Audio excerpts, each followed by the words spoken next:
Friends, स्वागत है एक बार फिर से आप सबों का हमारे YouTube चैनल ज्ञानी गुरुकुली में। दोस्तों, इस वीडियो में हम 7 फरवरी को होने वाले एग्ज़ाम हिंदी कोर लैंग्वेज का जो एग्ज़ाम होगा हिंदी कोर का, उसी से रिलेटेड हम महत्वपूर्ण ऑब्जेक्टिव प्रश्न को आप लोगों के बीच लेके आ गया हूं। और ठीक टॉप प्रश्न को इस वीडियो में हम आपको बताएंगे और सब्जेक्टिव प्रश्न का मैं सिंपल सा उत्तर में यानी अपने अंदाज में आंसर लेकर आऊँगा। तो अगर आप हमारे ज्ञानी गुरुकुली चैनल पर नए होंगे तो सब्सक्राइब कर लीजिएगा एंड लाइक कर दीजिएगा, अपने दोस्तों के पास ज़्यादा से ज़्यादा शेयर कर दीजिएगा। तो देखिए, फटाफट से चैनल पर सब्सक्राइब कीजिए। सबसे पहले आपको जो पूछेगा वो पूछेगा पद्यांश। ठीक है, देखिए आप लोगों के बीच में ये है, निम्नलिखित पद्यांश को ध्यानपूर्वक पढ़कर पूछे गए प्रश्नों का उत्तर दें। ठीक इसी प्रकार से सबसे पहले आप लोगों को पद्यांश पूछेगा, सेम प्रश्न आएगा। यहाँ से बहुत सारे प्रश्न आपके बोर्ड एग्जाम में मिलेगा। तो सबसे पहले इस पद्यांश को आप लोगों को पढ़ना है। ठीक है, ध्यान से इस पद्यांश को आप लोग पढ़ लीजिएगा और इस पद्यांश में आंसर छुपा रहेगा, बस आप लोगों को दिमाग लगाना होगा। ठीक है, इस पद्यांश को पढ़ने के बाद नीचे आपको ऑप्शन दिया जाएगा। ठीक है, नीचे आपको ऑप्शन दिया जाएगा, क्या है देखिए ऑप्शन क्या है, क्वेश्चन क्या है, कवि की क्या अभिलाषा है। ठीक है, उससे पद्यांश को पढ़ने के बाद आप लोगों को क्वेश्चन में से ऑप्शन को छापना रहेगा। ठीक है, तो उस आंसर में ही कुछ उस पद्यांश में ही आप लोगों का आंसर छुपा रहता है कि कवि की क्या अभिलाषा है। तो आपने उस पद्यांश में देखा होगा गरीबों और वंचितों की मदद करना। ठीक है, इस पद्यांश को अच्छे से पढ़ लीजिएगा, ये हो जाएगा इसका करेक्ट आंसर। चलिए अगला सवाल देखते हैं, पद्यांश में किन लोगों को सुखी बनाने का संकल्प किया गया। सब पद्यांश में ही रहेगा। ठीक है, पद्यांश से आप लोगों को अच्छे क्वेश्चन आप वहाँ से अच्छे नंबर ला सकते हैं। प्रश्न संख्या दूसरा का जो करेक्ट आंसर हो जाएगा ये सभी हो जाएगा, क्योंकि आप लोगों ने पद्यांश को सही से पढ़े होंगे। जो लोग गरीब एवं भिखारी हैं, जो लोग असहाय हैं, जिन पर किसी की छाया नहीं है। ठीक है, पद्यांश में इसका आंसर रहता है। अगला सवाल देखते हैं, पद्यांश में हम शब्द किस अर्थ में प्रयुक्त हुआ है। ठीक है, यानी प्रश्न संख्या 3 का एक करेक्ट आंसर हो जाएगा देशवासियों के लिए जो ना हम शब्द का प्रयोग हुआ है पद्यांश में। अगला सवाल है, प्रस्तुत पंक्तियों में किस प्रकार का भाव निहित है, यानी प्रस्तुत पंक्तियों में किस प्रकार का भाव निहित हुआ है। तो प्रश्न संख्या 4 का ऑप्शन नंबर सी, यानी देशभक्ति के बारे में निहित हुआ था। ठीक है, चलिए यहाँ तक आप लोगों ने 4 प्रश्न को देखा। ठीक, अगर आपने पद्यांश को कर लिया उसके बाद नीचे आपको गद्यांश का दिखेगा। ठीक है, गद्यांश का आप लोगों का इंटरफेस दिखेगा, उस पर आप लोगों को देखना है कि निम्नलिखित गद्यांशों को ध्यानपूर्वक पढ़कर पूछे गए प्रश्नों को उत्तर देना है। बस आपको एक शांति मन से, प्रेम मन से इस गद्यांश को भी पढ़ना है। ठीक है, जिस प्रकार से अपने पद्यांश को पढ़ा, इस पद्यांश को पढ़ने के बाद इसके आंसर को आप लोगों को करना है। ठीक है, इस पद्यांश में इसका आंसर छुपा रहता है। देखिए प्रश्न संख्या 5वां देख लेते हैं, क्या है, सब से पर की ओर अग्रसर होने का क्या अर्थ है। ठीक है, इसका आंसर गद्यांश में छुपा रहता है। ठीक है, सब से पर की ओर अग्रसर होने का क्या अर्थ है। प्रश्न संख्या 5 का जो करेक्ट आंसर हो जाएगा ऑप्शन नंबर डी हो जाएगा, परोपकारी का हो जाना। ठीक है, चलिए अगला सवाल देखते हैं, एक शिक्षित व्यक्ति के समाज कल्याण के लिए निम्न में से क्या होना अति आवश्यक है। ठीक है, अति आवश्यक है।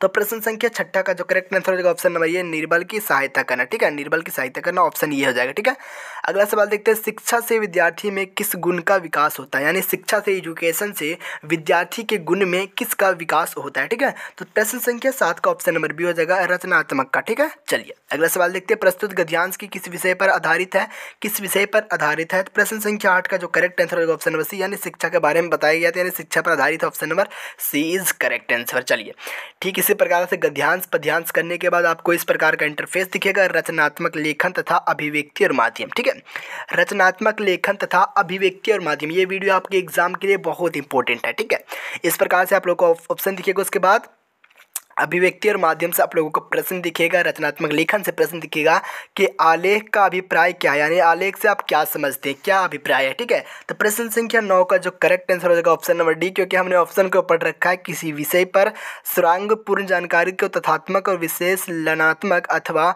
विचारात्मक हो। ठीक है, दूसरा गंभीर अध्ययन पर आधारित प्रमाणित रचना जिसमें विचार या तथ्य की पुनरावृत्ति ना हो। ठीक है, यह था आलेख का अभिप्राय। चलिए अगला सवाल देखते हैं, फीचर में तथ्यों की प्रस्तुति का ढंग कैसे होता है। तो प्रश्न संख्या 10 का correct answer option number C हो जाएगा, मनोरंजक होता है। ठीक है, चलिए अगला सवाल देखते हैं, प्रश्न संख्या 11 है, संपादकीय किसे कहते हैं। ठीक है, संपादकीय किसे कहते हैं, प्रश्न संख्या 11 है, और 11 का correct answer option number B हो जाएगा, संपादक द्वारा लिखा गया विचारात्मक लेखक को।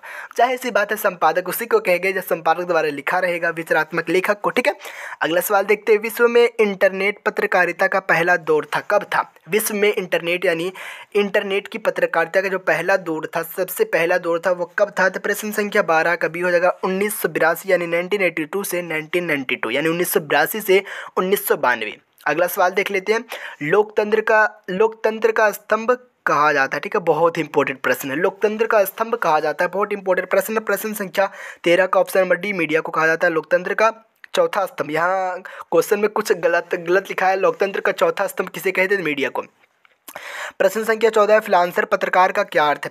फ्रीलांसर पत्रकार का अर्थ क्या है? तो स्वतंत्र पत्रकार, ठीक है। स्वतंत्र पत्रकार को फ्रीलांसर पत्रकार कहते हैं। अगला सवाल है, मुद्रित माध्यमों की सबसे बड़ी सीमा क्या है? तो मुद्रित माध्यमों की सबसे बड़ी सीमा जो है तुरंत घटी घटनाओं के प्रस्तुत का अभाव, ठीक है। अगला सवाल है, पीटीआई क्या है? पीटीआई क्या है? प्रश्न संख्या 16 है, पीटीआई क्या है? तो पीटीआई जो ना समाचार एजेंसी का नाम है पीटीआई, ठीक है, समाचार एजेंसी है। चलिए, उसके बाद आपके पाठ्य पुस्तक से क्वेश्चन दिखे, यानी आपके बुक से, ठीक है, बुक से आपको क्वेश्चन दिखेंगे। उसके बाद निम्नलिखित पद्यांश को ध्यानपूर्वक पढ़ के पूछे गए प्रश्नों को उत्तर देना, ठीक है। इस पद्यांश को फिर से आप लोगों को ध्यान से पढ़ना है, ठीक है। ध्यान से पढ़ने के बाद इसी पद्यांश में उसका आंसर छुपा रहता है, बाकी यहाँ से आपके बुक से दिया हुआ है। उपयुक्त पंक्तियों के रचयिता कौन है? उस पद्यांश में था उपयुक्त पंक्तियों के रचनाकार, ठीक है। जैसे इसे आप पढ़िएगा उसके बाद आप लोगों को पता चल जाएगा इसका रचनाकार कौन है। चैप्टर में आप लोगों ने पढ़ा होगा। तो प्रश्न संख्या 17 का ऑप्शन नंबर ये हो जाएगा हरिवंश बच्चन। हरिवंश बच्चन ऑप्शन ये है, ठीक है।